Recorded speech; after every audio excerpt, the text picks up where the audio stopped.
अक्कलकोट येथे श्री स्वामींचे दर्शन घेऊन श्री क्षेत्र गणगापूरच्या दिशेने रवाना झालो.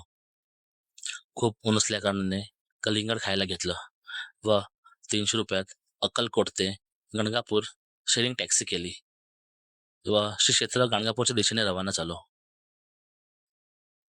गाणगापूर येथे श्री दत्तगुरूंच्या निर्गुण पादुका मठ येथे पोचले असता तेथील पुजारी आरतीसाठी नैवेद्य घेऊन जात असताना दिसले.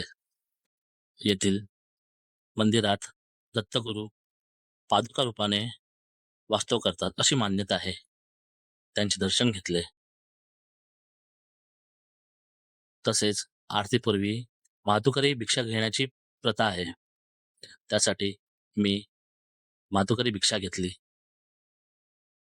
व श्री दत्तगुरूंच्या आरतीसाठी मंदिरात पुन्हा आलो. श्री दत्तगुरूंची आरती घेऊन व भिक्षा ग्रहण करून मी भीमा अमराजा संगम तसेच श्री कालेश्वर टेम्पल येथे